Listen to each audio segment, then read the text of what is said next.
Seminggu dihantam banjir sampai 3 kali, warga perumahan subsidi di Kabupaten Bekasi mengaku kecewa dan tertipu. Lantaran dulunya pengembang menjanjikan perumahan bebas banjir. Tambah kecewa karena mereka harus menyicil KPR puluhan tahun.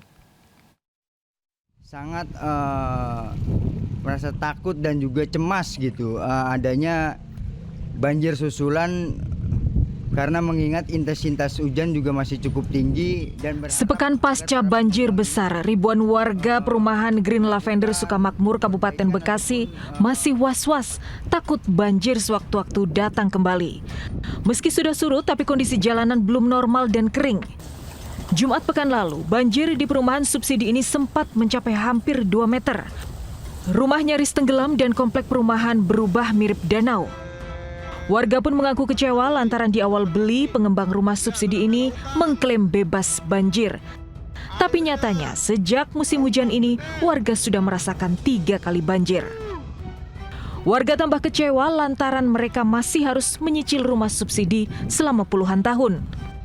Saya sih sangat kecewa karena kita di situ kan di awal tertulis di brosur iklan itu kan tulisannya bebas banjir. Tapi nyatanya ya kalau dilihat kondisi rumah kemarin setengah pintu air itu ada di dalam rumah. Kecewa dengan banjir yang datang bertubi-tubi, warga berharap pengembang perumahan tidak cuci tangan dan segera membenahi saluran air agar warga tidak kebanjiran. Pada seluruh pengembang yang tidak memiliki tanggung jawab terhadap proyek-proyek yang dibangunnya. Sebelumnya melalui Instagram, Gubernur Jawa Barat Deddy Mulyadi menyentil para pengembang yang tidak tanggung jawab atas proyeknya.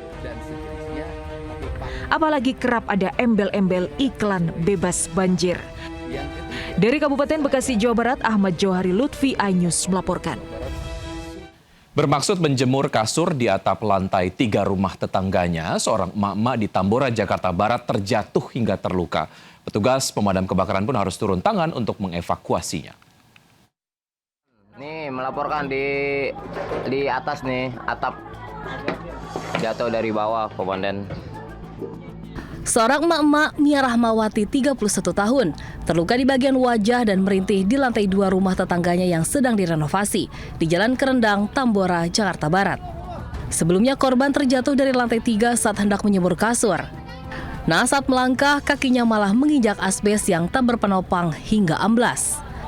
Korban yang terjebak dan terluka pun hanya bisa meminta pertolongan dari petugas damkar yang sudah dihubungi warga. Proses evakuasi berjalan dramatis. Korban harus ditandu untuk menghindari luka trauma akibat terjatuh.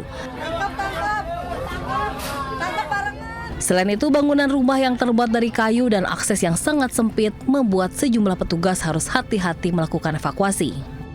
Setelah 1 jam berjalan, korban bisa diturunkan dan segera dibawa ke Rumah Sakit Sumber Waras Jakarta untuk mendapatkan perawatan medis. Dari Jakarta, Miftahul Gani, iNews melaporkan. Ya, pemirsa, kejadian naas bisa terjadi kapan saja. Seorang pria paruh baya yang hendak pergi ke masjid untuk sholat subuh terluka parah akibat tertimpa pagar rumahnya di Medan, Sumatera Utara. Pagar ambruk akibat dihantam ban truk yang terlepas saat melintas di depan rumahnya.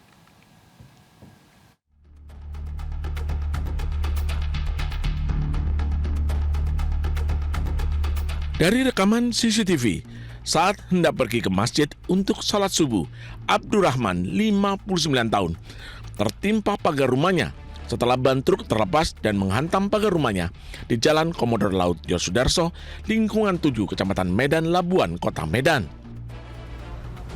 Diduga ban berasal dari truk bermuatan kayu rambung yang saat itu melintas dari arah Medan menuju Pelabuhan Belawan. Korban terkapar, mengalami sejumlah luka di bagian kepala. Sang sopir truk langsung membawa korban ke rumah sakit terdekat. Kasus kecelakaan telah ditangani polisi dengan meminta keterangan sejumlah saksi. Dari Medan, Sumatera Utara, Yuda Bahar, iNews melaporkan. Seorang camat di Medan, Sumatera Utara dicopot dari jabatannya karena menggunakan kartu kredit pemerintah daerah untuk bermain judi online hingga 1,2 miliar rupiah. Camat Medan Maimun Kota Medan Al-Mukarrom Nata Praja melakukan pelanggaran berat.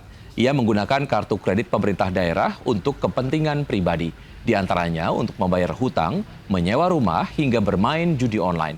Nilainya pun fantastis, mencapai 1,2 miliar rupiah. Korupsi itu dilakukan sejak Agustus 2025 dan terungkap setelah dilakukan audit internal. Kartu kredit pemerintah daerah seharusnya dipakai untuk pengadaan barang untuk pembangunan, tetapi malah dipakai untuk main judi online. Butuh uang, sepasang kekasih nekat memanjat tembok rumah dan mencuri spion mobil di Kebonjeruk, Jakarta Barat. Informasi tersebut kami rangkum dalam Seputar Kriminal berikut ini.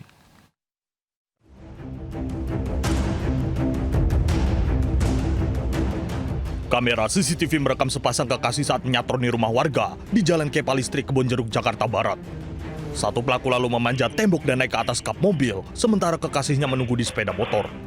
Keduanya kabur setelah mematahkan spion dan alarm mobil berbunyi. Pemilik baru mengetahui jadi korban pencurian pada pagi harinya dan mengaku alami kerugian 4 juta rupiah.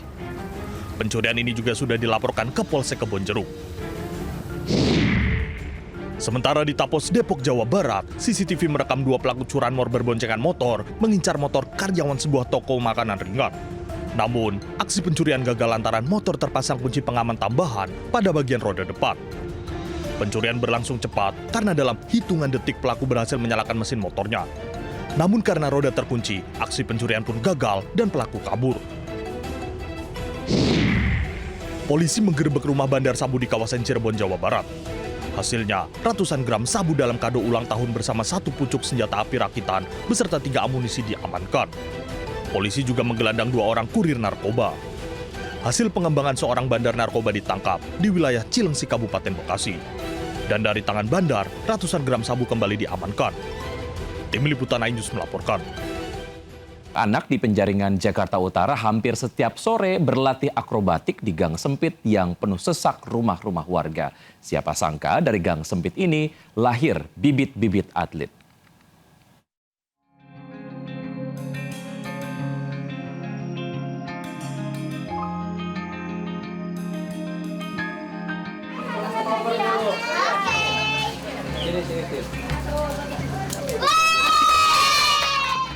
Tawa anak-anak yang berlatih akrobatik di RT 7 RW 8 Penjaringan, Jakarta Utara menambah keramaian gang sempit ini.